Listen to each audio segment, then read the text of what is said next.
Kepergok angkut kambing dengan mobil ambulans desa, kepala desa diperiksa petugas. Bukan kali pertama terjadi kasus penyelewengan penggunaan mobil ambulans di desa ini, pemirsa. Sebelumnya mobil ambulans pernah terlibat dalam pencurian serta penggerebekan narkoba.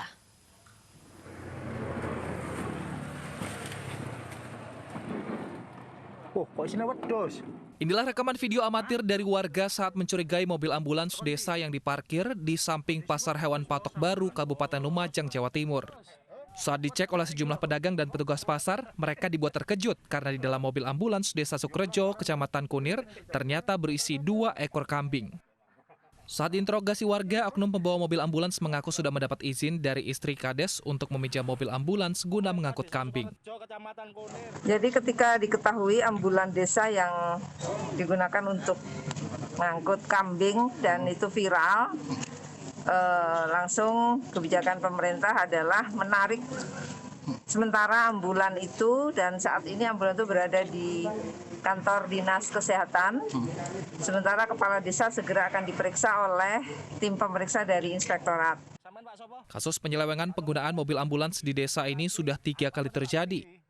Pertama, mobil digunakan mengangkut sapi curian. Yang kedua, mobil ambulans ditahan pihak kepolisian saat penggerebekan narkoba. Dan yang ketiga, mobil ambulans digunakan mengangkut kambing. Dari Lumajang, Jawa Timur, Cucuk Dunartono, iNews melaporkan. Dan untuk mengetahui informasi selengkapnya, kita berbincang langsung dengan Wakil Bupati Lumajang, Ibu Indah Amperawati. Selamat siang, Ibu Indah. Selamat siang, Mbak Deta. Baik, Bu Indah, terkait dengan ambulans yang disalahgunakan untuk mengangkut kambing ini, bagaimana penanganannya sejauh ini? Apakah sanksi sudah diberikan kepada kepala desa? Hari ini pemeriksaan inspektorat sudah selesai. Jadi kemarin secara maraton kepala desa, kemudian sopir dan perangkat sudah selesai pemeriksaan dan mereka sudah mengakui terjadi penyalahgunaan ambulan desa dengan seperti yang kita ketahui bersama, ngangkut kambing, katanya orang Jawa wedhus. Wedhus, betul. Ini sanksinya apa, Bu, diberikan? Apakah akan dicopot dari jabatannya sebagai kepala desa? Begini, jadi pengakuan kepala desa, pengakuan supir maupun perangkat, bahwa selama ini ambulan tersebut memang disimpan di rumah sopir. Dan sopir itulah yang bertugas, bertanggung jawab untuk mengantarkan pasien atau orang sakit. Maka ini adalah perilaku sopir yang tidak benar. Tetapi jangan lupa, kepala desa tetap bertanggung jawab. Jadi menurut pengakuan ketiga-tiganya, kemarin sopir itu tidak meminta izin kepala desa. Jadi ketiga-tiganya menyampaikan hal seperti itu. Dan si sopir juga mengakui. Tetapi karena tanggung jawab itu juga ada di kepala desa, maka kepala desa akan segera diberikan surat teguran tertulis atas tanggung jawabnya. Dan tidak boleh mengulangi lagi. Ibu, kita memiliki informasi bahwa penyalahgunaan ambulans ini bukan kali pertama. Yang pertama bahkan sempat digunakan untuk penyalahgunaan narkoba. Ini bagaimana, Bu, antisipasi ke depannya? Ya, jadi kami sudah hari ini ada kepala Dinkes tadi sudah bertemu dengan saya dan kita sampaikan bahwa harus ada perubahan peraturan petunjuk teknis terkait dengan pemanfaatan ambulan desa, pemeliharaan dan pengamanan ambulan desa sebagai tanggung jawab pemerintah desa. Ambulan desa ini adalah program Bupati ke-11, waktu itu almarhum Dr. Sahrezat Masdar, dan ini diapresiasi oleh pemerintah pusat sebagai satu-satunya kabupaten, 1 ambulan 1 desa, dan hari ini semua desa sudah mempunyai ambulan desa. Oleh karena itu juknisnya harus benar-benar dipertajam lagi soal pemanfaatan dan soal sanksi apabila desa menyalahgunakan. Selama ini juknisnya tidak ada bicara masalah sanksi. Baik, Bu Indah, setiap desa diberikan 1 ambulans, lalu bagaimana pengawasannya, Bu? Karena ini bukan kali pertama terjadi juga.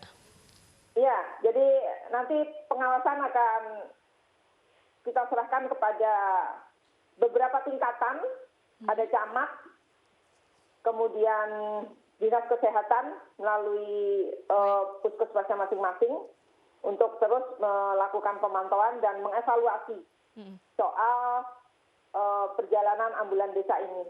Baik. Saya, Pak Bupati, sangat marah sekali. Ini mencoreng wajah birokrasi. Saya selalu menyampaikan di berbagai kesempatan bahwa Bupati, Wakil Bupati, seluruh aparatur sipil negara, termasuk kepala desa dan perangkatnya, bukan pejabat. Kita semua ini adalah pelayan masyarakat, pelayan rakyat dan harus melayani rakyat dengan baik. Baik, lalu sekarang bagaimana dengan mobil ambulansnya, Bu? Apakah sudah dilakukan proses sterilisasi supaya bisa digunakan ke depannya? Ya, ambulans saat ini masih di kantor dinas kesehatan dan sudah dicek beberapa bagian yang harus disempurnakan. Artinya ada beberapa bagian yang tidak ada di ambulan tersebut, misalnya alat kesehatan, nanti akan dicek kembali, kemudian rotary juga tidak berfungsi dengan baik, dan beberapa bagian lagi akan diperiksa, kemudian akan dimasukkan bengkel untuk disempurnakan, dan kepala desa harus bertanggung jawab atas pembiayaan ini. Seluruh desa nanti, ambulan desanya akan diperiksa kembali oleh Dinas Kesehatan dan akan dicek satu persatu. Baik, berarti akan bisa digunakan ke depannya lagi oleh warga. Terima kasih atas informasi dan juga waktunya sudah bergabung di iNews Siang, Ibu Indah. Sehat selalu, Ibu. Kita ke informasi selanjutnya, pemirsa. Bayi perempuan berusia 7 bulan ditemukan meninggal di gerobak sampah di kawasan Tambora, Jakarta Barat. Diduga bayi mungil itu sengaja dibuang kedua orang tuanya untuk menutup aib hasil hubungan di luar nikah.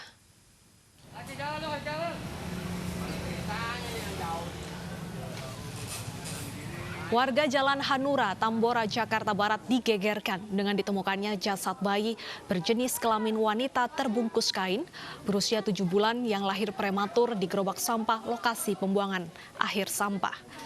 Jasad bayi pertama kali ditemukan pemulung saat mencari sampah plastik. Diduga bayi mungil itu sengaja dibuang kedua orang tuanya untuk menutup aib hasil hubungan di luar nikah.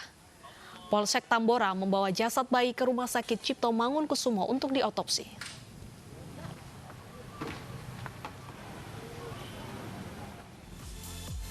Usai jeda kami memiliki informasi terkait Polres Metro Depok yang berhasil menangkap 2 perampok tenaga medis di kawasan Depok, Jawa Barat.